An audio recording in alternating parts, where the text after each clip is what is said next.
Hey guys, let's discuss this problem on probability.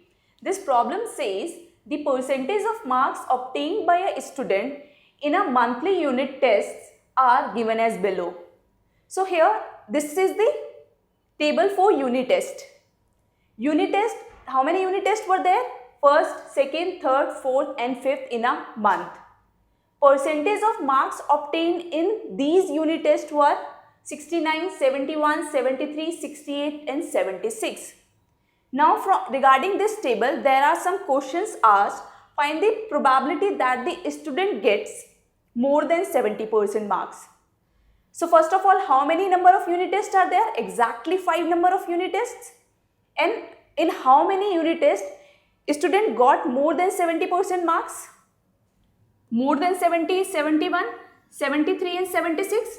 Exactly in 3 unit tests, a student got more than 70% marks. So probability will be 3 because you need to consider the case of more than 70% marks and total number of unit tests, which were 5.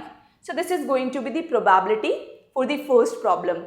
Now less than 70% marks and less were 69 and 68, exactly 2 unit tests. So probability in this case will be 2 divided by total number of outcomes, which is 5 here. A distinction. So now I'll tell you what a distinction is. Let's see one by one. Number of unit tests in which a student gets more than 70% marks was 3. Total number of unit tests are 5.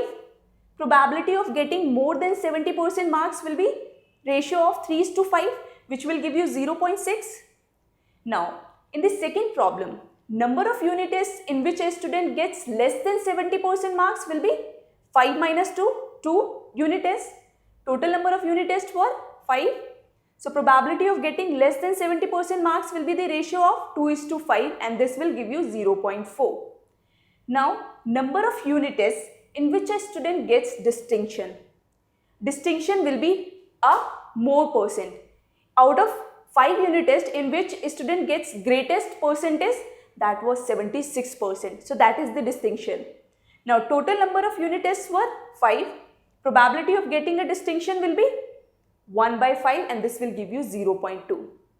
So here in this given data 76 is the greatest one. So that's why this is going to be the distinction for a student in the 5 unit test. So I really hope there should be no doubt. I will be taking more problems in the coming video lecture.